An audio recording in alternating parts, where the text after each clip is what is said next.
sur les bancs de la fac. Ah, c'est pour vous dire.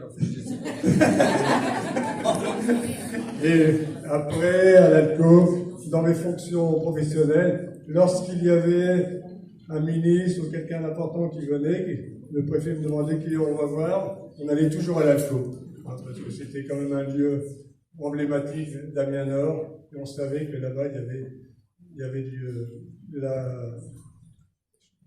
enfin, c'était bien. Voilà. Donc, je vais donner la parole à Brigitte. Merci. Eh bien, bonsoir à toutes et à tous.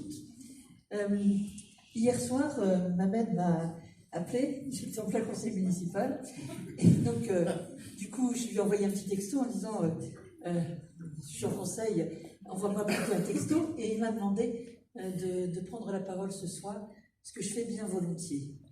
Et je n'ai pas voulu préparer quelque chose parce que j'ai voulu plutôt vous dire un petit peu les images que j'ai d'Alco et de Mohamed. Donc, on travaille ensemble depuis quelques années maintenant. On va pas se faire du mal en disant combien d'années, c'est inutile. Mais moi, ce que je voudrais vous dire, c'est d'abord, et Gérard vient de le dire aussi, à sa façon, c'est les liens amicaux que Mohamed lie sont des liens qui durent. Et ça, c'est important, quand on travaille dans un quartier comme celui-là, de savoir nouer des liens dans la durée et avec des personnes et des personnalités complètement différentes.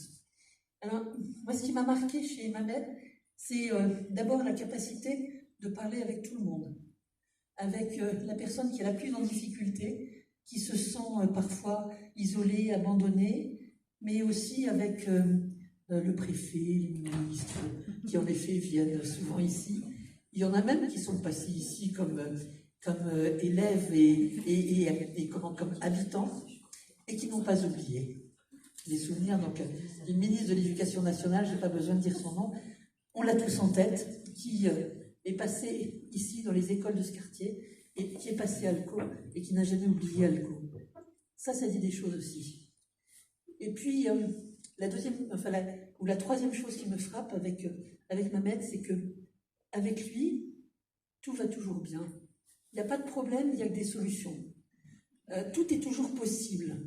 Et il a raison, parce qu'il a réussi à faire des choses quand même assez exceptionnelles avec Alco, qui était en effet à l'origine d'une petite association. Et puis, avec sa force de persuasion, il a grappillé un petit appartement de plus, un petit sous-sol en plus. Et puis après, un bâtiment un peu plus conséquent, nous allons dire.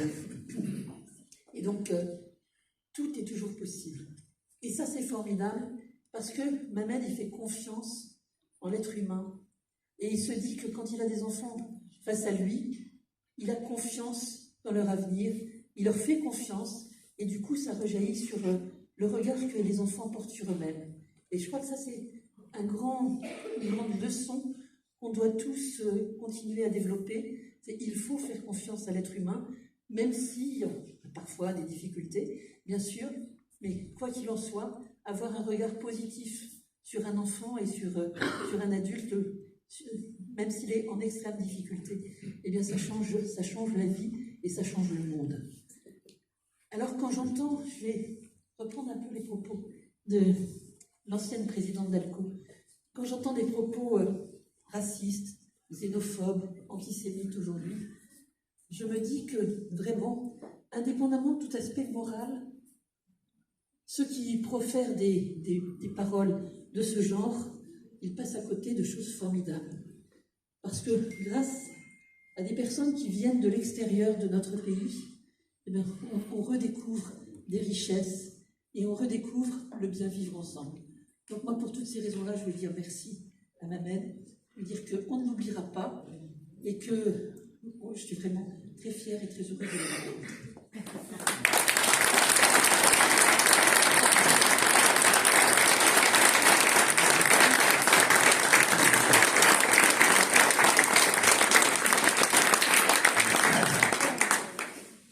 Merci beaucoup. Je vais toucher. Il y a une parole d'un ami. Voilà, on va dire ça comme ça.